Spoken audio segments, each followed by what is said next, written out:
Hello, everyone. I'm Lisa Fulford, your creative coach, and I am so glad that you joined me today. If this is your first time here, I want to welcome you to my studio, and I hope that you like what you see and you join me again soon. Um, have you ever tried the type of technique that's called sepia?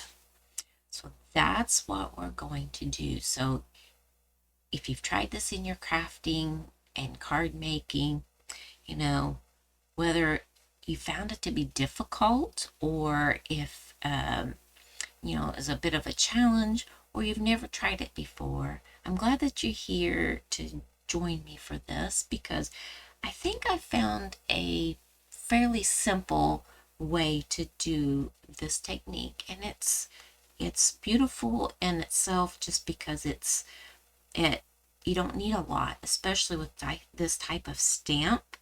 I absolutely love this stamp, and as soon as I saw it, I knew that I wanted to, purchase it and use this and like make my Christmas cards and different things. But it also reminds me of prayer and the Good Shepherd. So that is what we're going to do today.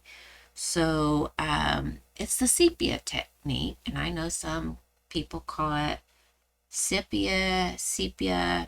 I've looked it up. You can say it different ways. So you say it how you want to say it. If I'm saying it wrong and there's a English person out there, just let me know in the comments. I, don't want to be speaking things wrong, but I've looked it up and I think it's called a sepia. So anyway, let's get started with this technique. And just a reminder, the host code is on the screen, and let's see, it's right about here, along there. And then right down here is the website where you can purchase from me. And I would love to earn your business. I'm trying to grow mine, and if you don't already have a demonstrator, I would love to help you with your creativity and your purchasing needs. And so let's go ahead and get started. So we're going to use the Shepherd's Care stamp set. We want to use the main focal. We're also going to bring this one in, and the star, and of course the saying, praying that you will feel the Good Shepherd's care in this season and throughout the coming year. And so I just found that to be very fitting, and I love this stamp set, and I can't say that enough. And it is one of the $1 million stamp sets, and I cannot remember who helped in the designing process of this, but I want to thank her for that because I absolutely love this stamp set.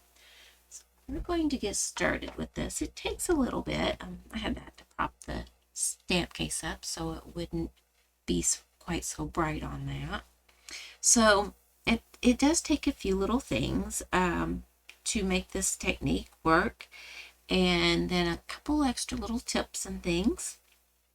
But this is not a hard card to make, and so with that being said, no, I hope that it doesn't end up causing me problems. I've made a few of them, and a few of them did not work out how I really wanted them to, but we'll make it work. So for this, we need a card base.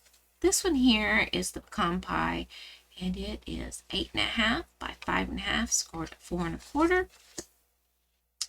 Then we have our layering, and what I have for that is the early espresso layering, and it is, let's see, it is 3 5/8 by 5 1/8. Then our watercolor cardstock here, that is 3.5 by 5, and basically I just cut the sheet of it in half. And then we have a piece for our inside. This is very vanilla, and this is a 4 by 5 1/4. So those are the pieces that you need. Here's the front of our card, and then the inside. So to get that started, I want to bring in my corner rounder, and you can use whatever corner rounder that you want. And I'm going to round the top and the bottom corners. Put this in here, and then you press down the center. You use whatever you have for you on hand. Around the corner, I'll go to the opposite corner and around that corner. So that's what we have there. And then I'm going to do the same with our early espresso piece. Around the corner, go to the opposite one, corner. Then we're going to fold our cardstock here. Try to line that up. And then I have a little tool here. Where did I put it? I have been struggling today. There it is. Of keeping things together. Excuse me.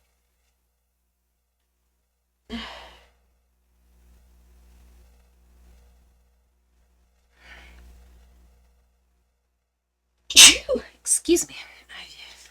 Pardon me for that. I don't know where that came from. Man. Punch that. Whoops, see that moves, so I want to be certain that I get it in there correctly. That rounded it. And we'll do this other corner.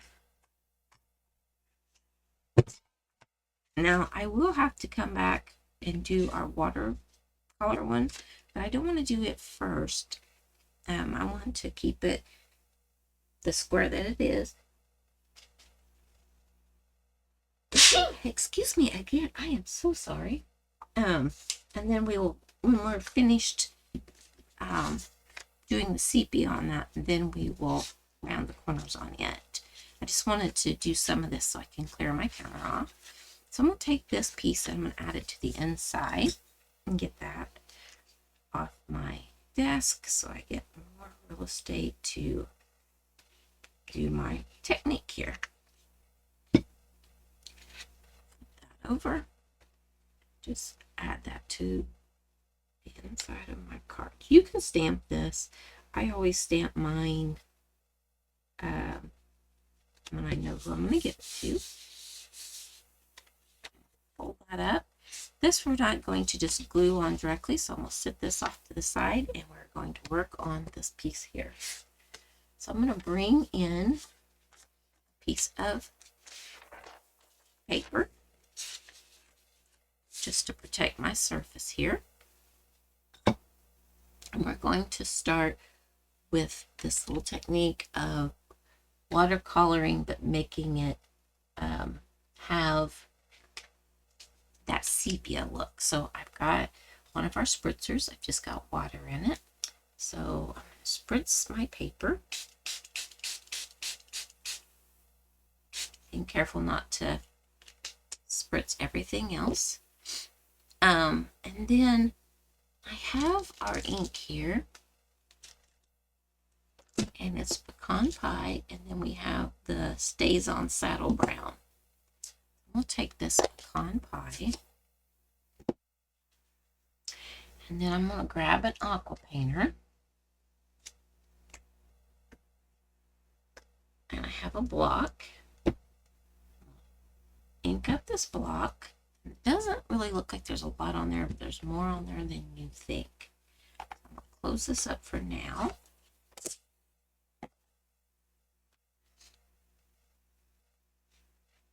Pick up this ink. I'm just going to start putting it on my card. And you want to get the edges, and you don't want white showing through. Now, if it's a lighter color, that's fine. But, and then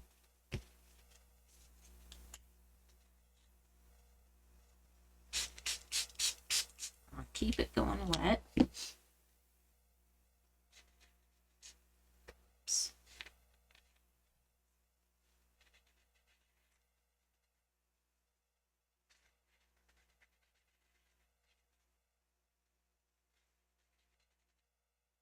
just keep adding more and more.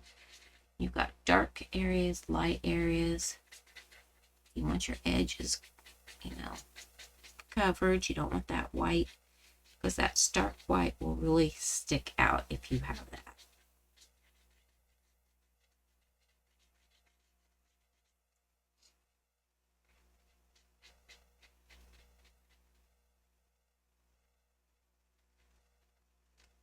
Okay, so that's looking actually pretty good there. And you can have it go up and down. So I'm going to take my heat gun. I want to dry this. Where's my heat gun? Is there.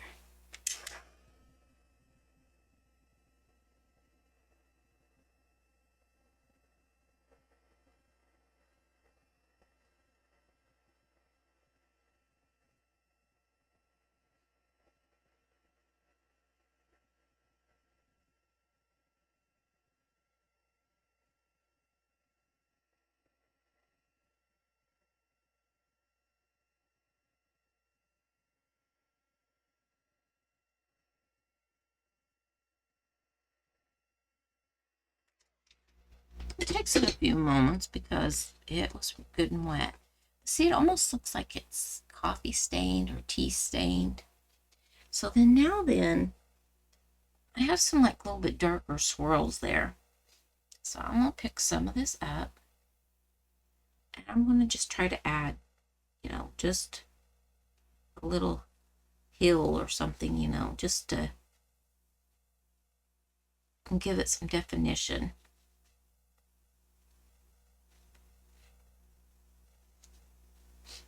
And I'm going to add just a little bit of spritz of water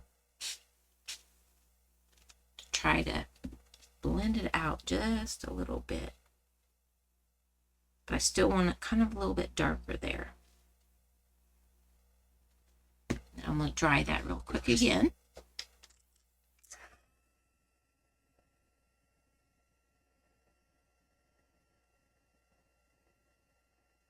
You want to do your best to get it as dry as you can.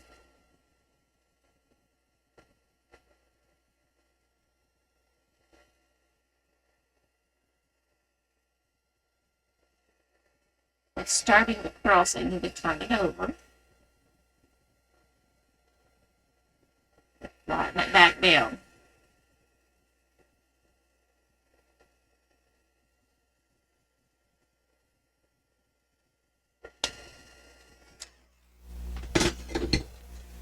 And that's, it's back to being the watercolor paper again. Back to being kind of that crispy hard. And so I want to clean this block off. I don't get into that ink, and if I need more, I'll just ink that back up. So I'll put that up there for now. All right. My heat kicked on. I think that's why I've been sneezing. All right, so this is the Stays On Saddle Brown. And it has this protective cover that stays in with your ink pad that keeps it from drying out. So the first thing I want to do is I'm going to take my star, ink that up, come up here at the top of my paper, and I want to stamp my star and lift, and that's what we have. Okay, so then I want to take this one, and it's the Bethlehem. I want to come up here where I did that little bit darker area, and I'm going to stamp the Bethlehem scene. We've got that.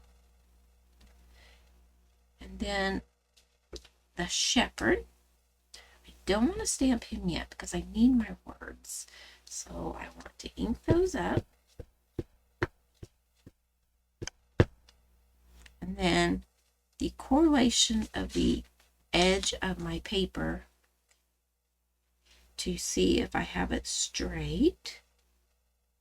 Stamp down, and that looks fairly straight, so I'm kind of happy with that. So I'm going to try to do the edge of my watercolor paper and the edge of my block. So stamp that there. And it's a little crooked, but it's going to be homemade, so I'm just going to live with that. Now I'm going to ink out my shepherd. So I'm going to use this like this. Ink him up.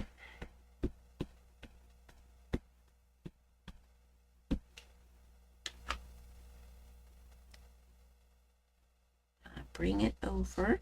I'm tucking the words in so that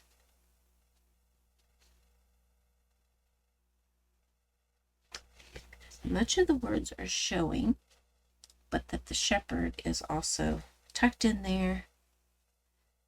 It kind of goes off the page, and that's all right. So there's that. So I want to give that a little bit of time to adhere to the cardstock. And I need to clean there it is. My stamps. With Stays-On, you would normally leave with a Stays-On cleaner, but it doesn't do too bad coming off the red rubber. I don't know what it would do with the photopolymer.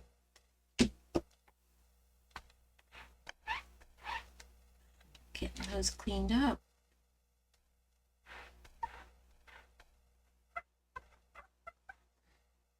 And they look pretty good, so I'm happy with that. All right, so I think it's dry enough. And now I'm going to do this fun little technique of using, this has got bleach in it. That's how we're going to do the highlighting.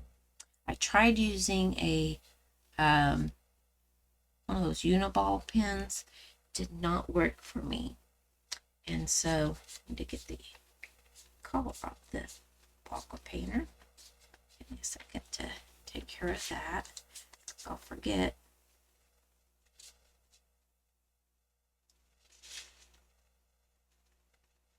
All right, so that's looking pretty good. I'll need to make certain that it is later. All right, so I'm gonna fold that. Set this on here, and I have this little paintbrush that's kind of pointed, and I'm going to very tip it, put the tip in my bleach. And I hardly have any bleach in here. It's just a small amount, and it's just my household bleach, but I buy the highly concentrated bleach. I don't know that it makes a difference, but that's what I use, and so it doesn't take as much, and so you really just need enough to put the tip of your brush in. So I'm going to go across the top of his head covering and along that band, and then add some here. Just start following those lines that the artist has graciously given us, and just kind of removing some of that color. And like, I don't need to redip the thing again. Now I would say do this in a well ventilated area, because it does get a little bit much if you're not in a well ventilated area.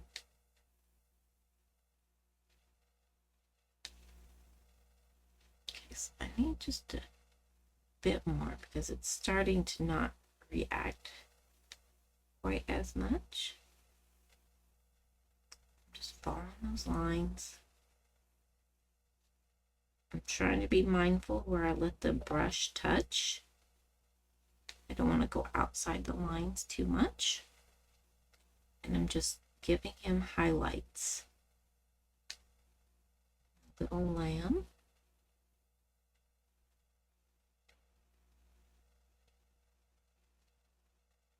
And it depends on like whether it's the stays on or if it's the watercolored sepia tone that was put down, what is reacting. So the stays on has a tendency to turn more orange, so like along here and there, but that's fine too. But then if it's the watercolor, that pecan pie, it turns it more of a yellowy white.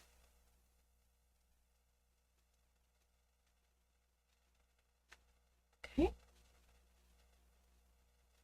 So just still adding highlights. And when you see how it's changing, you can go back and add to it, or, you know, take away, or different things. So I wanted to just kind of go along the bottom there and then around my star. And you can do the whole thing like I did.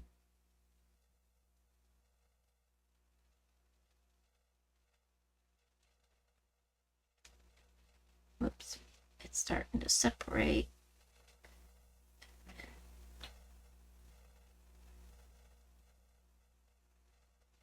So I'm trying to stay near that edge. Don't want to put too much down. But definitely enough to make it react.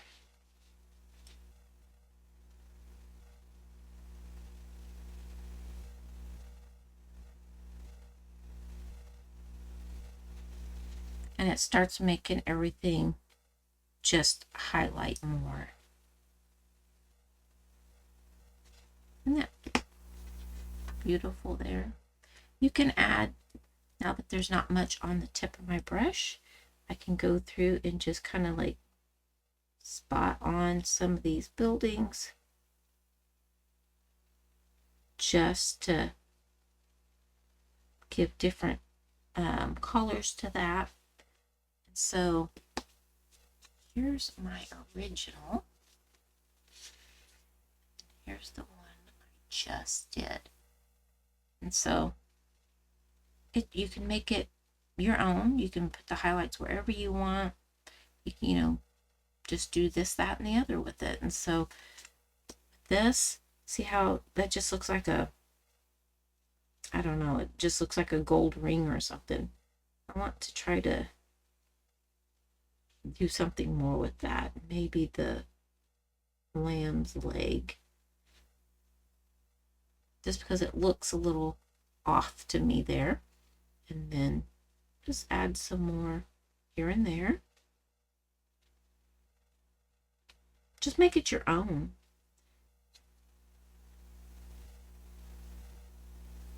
All right. So I think I'm going to let that dry, and I'll move the alcohol away. So one, so I don't spill it, and two, so that I'm not just sitting here inhaling the, you know, some fumes off of it.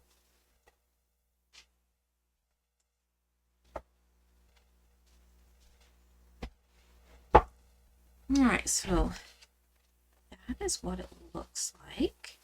And you can always touch it up more if you want, but I like how it kind of highlights that, highlights the star, and of course the shepherd and the lambs.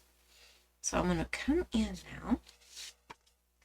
So that is, to me, adding the color at different levels and very variegated differences. And then using the bleach to remove some of that. To me, that's how you do the sepia.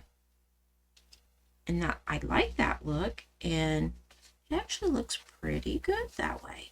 So now we're going to put our card together. So that actually went fairly quick. Once you do one, then you have an idea of what it is that you're wanting to do. And you can do this with flowers. It doesn't have to be the nativity scene or anything like that. It could be, you could use flowers and do it that way, or you can pick and choose what it is that you want to use for your imagery. And instead of doing the bleach to take out the color, you could use white embossing powder to add texture to your card. Close up this for now. And then I'm going to bring in my dimensionals. Flip this over, press.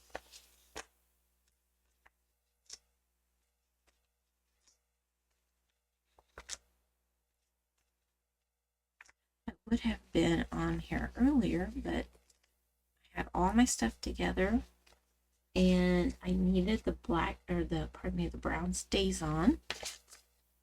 I looked and looked, I could not find it for anything.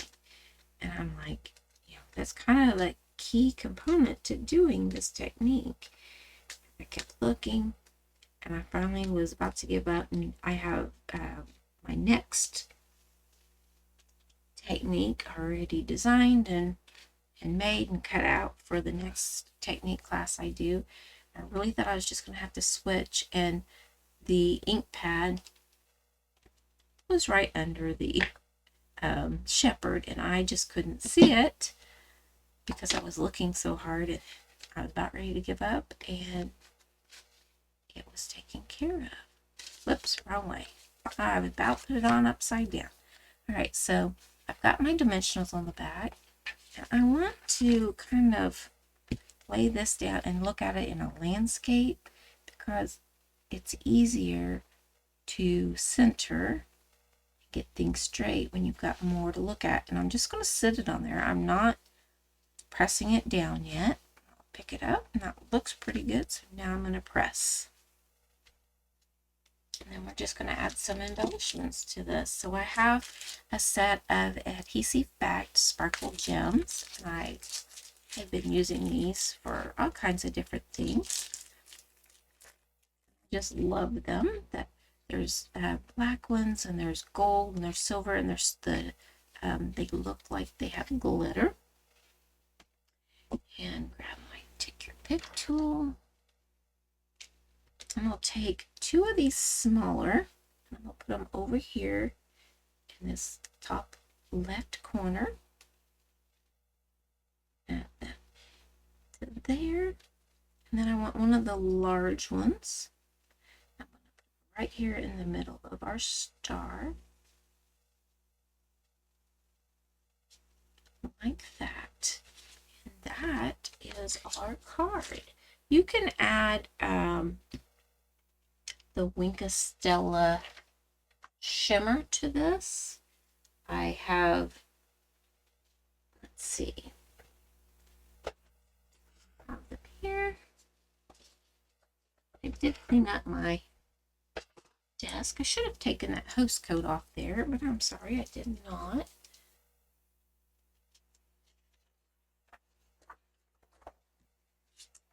I put it up there. All right, so I can take my alcohol and Winka Stella mixture, shake it really well, and then just spritz this. And this is watercolor paper, so it will take it in. See all this spray over here? This is shimmer. I don't know if I hold that up to the camera. If the light will pick up all that shimmer. There, see all this along this edge? All that shimmer on there. It's on that also, but it's harder to pick it up in this lighting. But so if we just add a little bit of shimmer to it, And that is our card. Now this one here has a more brown muted tone, where this kind of, it brought out some of the orange in it because I used the alcohol on there. There is our card. That is how I decided I want to do the sepia. So there's other videos out there. Look them up, try them. Just this is how in my mind that it worked for me, and I love the results that I got with that. And so I really hope that you enjoyed this technique and that you will give this a try. I mean, it didn't take that long at all.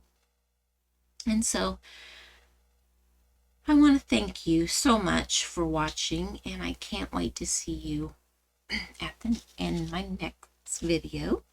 And so I want you to have a wonderful day and happy stamping. And if you want to order from me, the host code is right here on the screen. I left it up there.